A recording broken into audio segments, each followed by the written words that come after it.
this is all that remains of the lost lands of Cantref Gwaelod. Once grass grew, where now the waters race. But the governor Saethenin, one of the 3 great arrant drunkards of the Isle of Britain, neglected to keep the sea wall in good repair. And long before Noah herded his creatures into the ark, another great flood swept across the land. Only the highest peaks survived.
From each projecting cape and perilous reef along the ocean's verge starts into life a dim, gigantic shape, holding its lantern over the restless surge.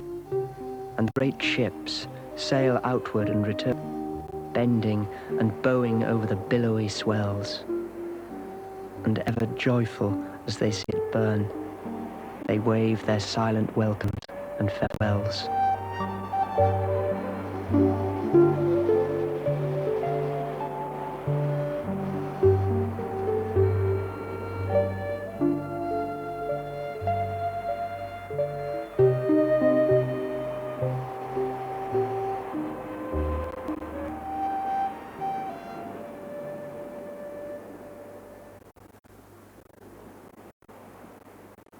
One bright summer morning, when the waves were rippling with a soft and sighing breeze, a ship set sail with a precious burden to a port beyond the seas.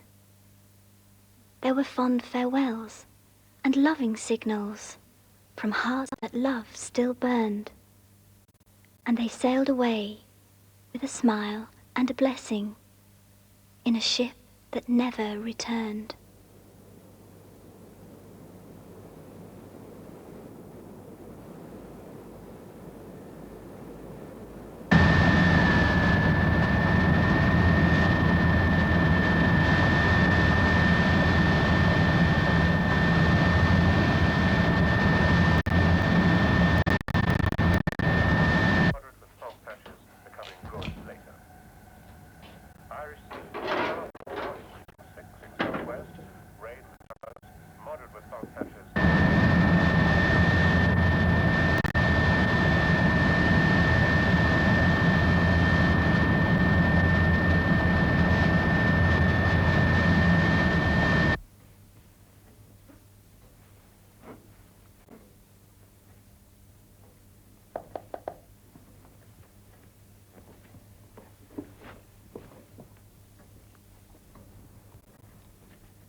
We're supplied twice a month by helicopters from Anglesey. We're quite isolated out here. They call Bardsey the island of the currents. The places are treacherous, and in bad weather you could be stuck out here for days waiting for a boat. In the old days, the islanders didn't need much from the mainland, as they could look after themselves. Now, of course, there's hardly anyone left.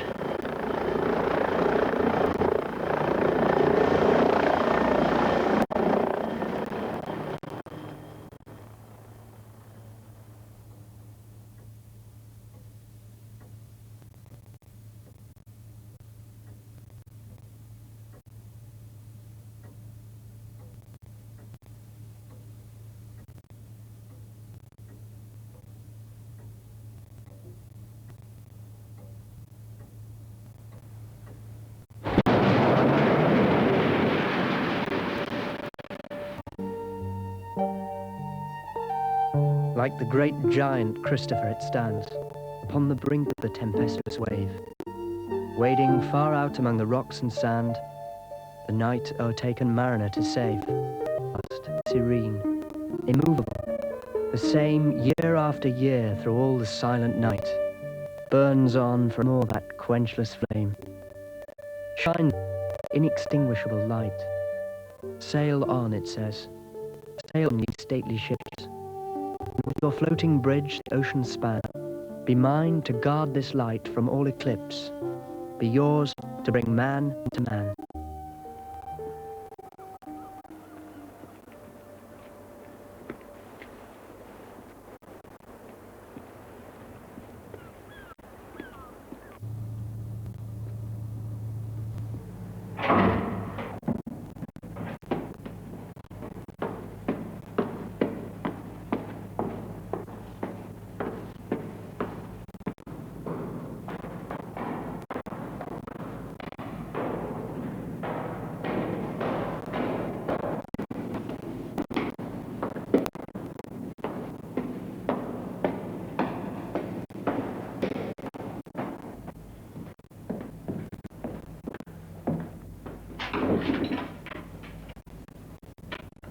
Me. When I joined in 1950, this was one of my first stations. It's a shame to think that soon there'll be nobody here. I only joined just for a bet, you know. I was sitting in a pub in Walsall with my mates, and I saw a note in the newspapers, and they bet me 10 quid on about a month. Well, I did, and I've enjoyed every minute of it. It used to be a smashing job, and it's a life. If I hadn't joined, I'd have been dead by now. Because I used to drink like a bloody fish. 20 pints in the mornings and 20 pints at night. And when I take up, please take to a stretch. You can't drink while you're on duty. So you see, it's helped me to escape an early death.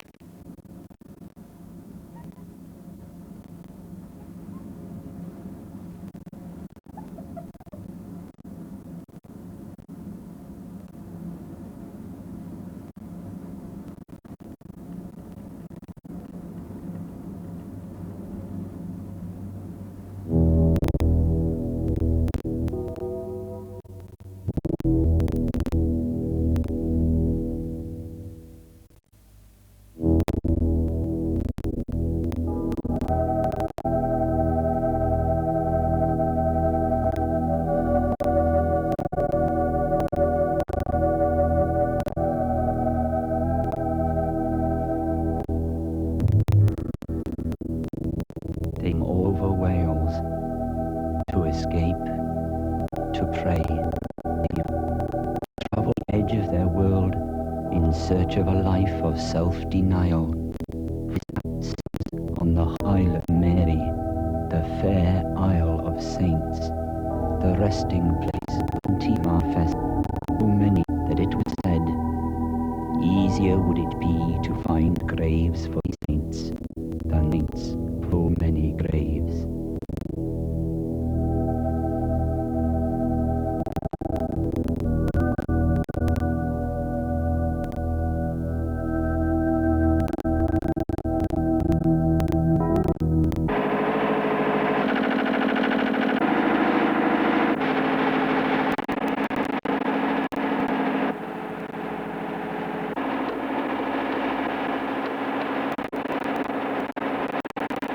Well, the job has changed a lot over the years. When I started, it was real hard work, lighthouse keeping. I remember all the control lamps in those days, and everything was manhandled, and I was often bloody knackered. But I don't know, I think I did it then. Nowadays you just seem to go around pressing buttons. It's more efficient, but you don't have the same pride in the job as you did in the old days. Machines, they don't leave any room for people. Even the ships now have their own radio directional finders. They don't anymore. Whatever I know, when they've gone thousands of miles across the Atlantic, they like to see that light shining, and they like to know that they're there.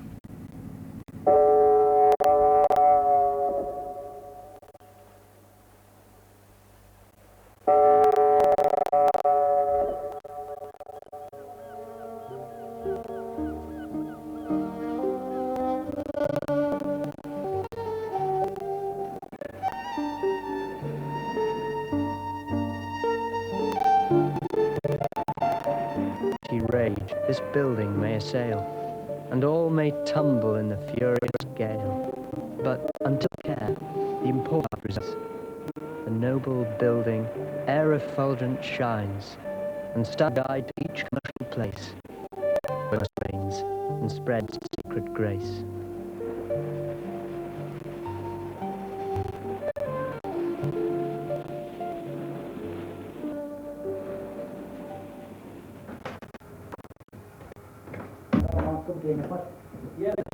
Of course, our lives have been made more comfortable by modernisation, but it's also changed a lot of other things. In the old days, they'd only been properly lit. We would gather there to play card. We'd all eat together and share the chores. We all had hobbies too, and I had to make mad. You could buy your own wine in those days. Now everyone just watches television, so we don't spend time together as we used to.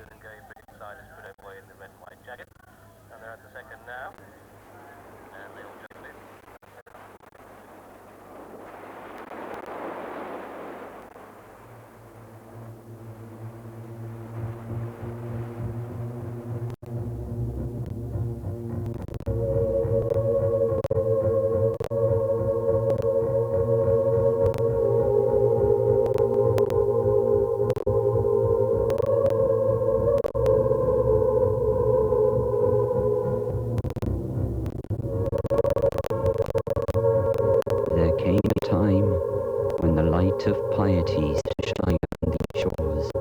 Thus, the islanders kindled another flame, seeking to lure passing vessels onto the rocks for illicit gain. Led by John Wynne, a man of evil disposition, chief, defender, and sustainer of piracy.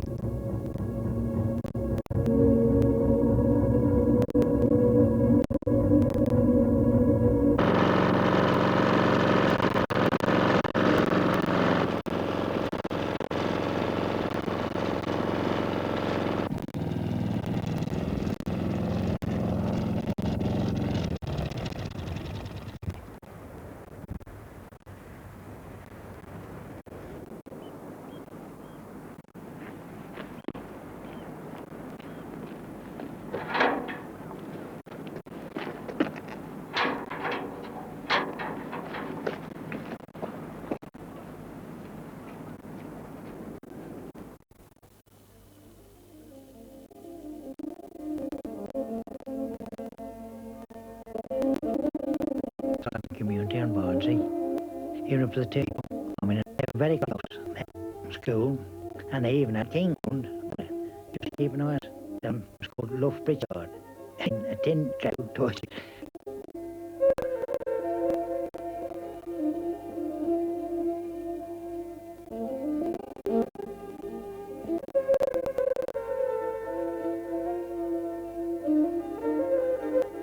At my own days, we had a boat which to take the livestock into the main Bristol village in 1950.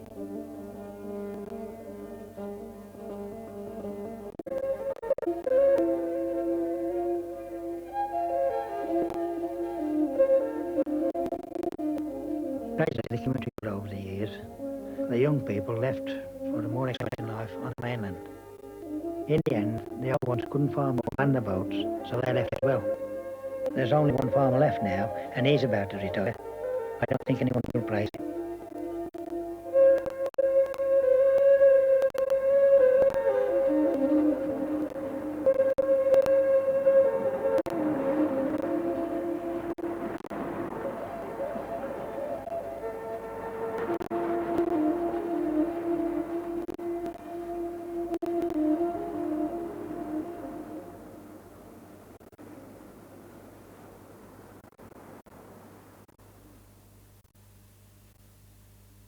Said a pale-faced boy to his loving mother, "Let me cross the wide, wide sea, for they me that in a foreign land there is wealth for me."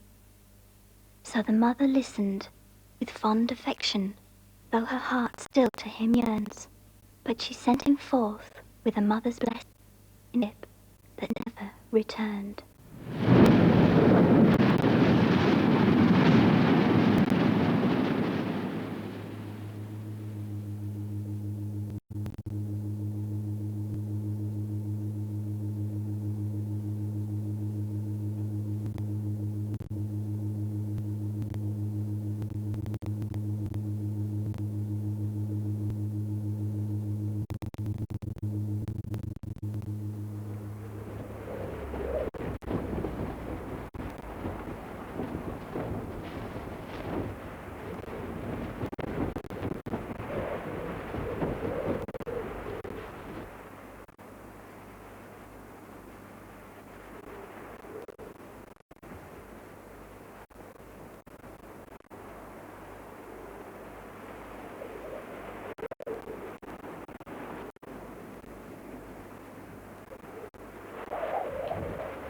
I shan't be here much longer.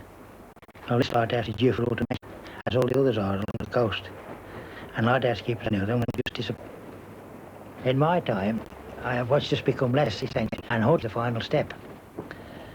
I feel very sad about it, but I should feel very, very angry if I'd have been a younger fella, because there's no future in this job. But then again, I suppose it's the same every these days, as there's no proper jobs left. Well, nobody'd mind the pillar rocks being automated, as conditions are bad. But to get rid of an old way of life is a different matter. That's the things are going this day and age.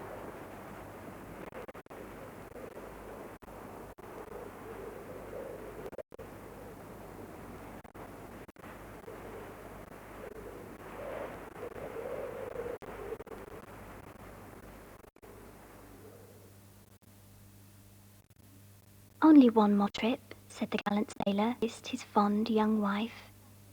"Only one more bag of the golden treasure, and we'll settle down for life. Yes, we'll leave this place, little cottage, and enjoy the wealth we earned."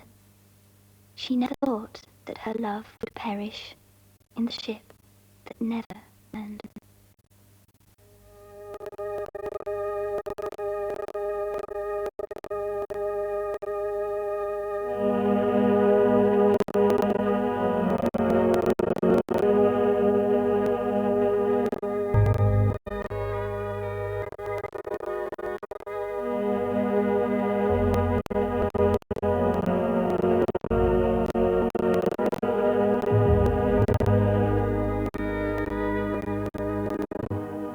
What fearful works its ever form disfigured, tremendously blood.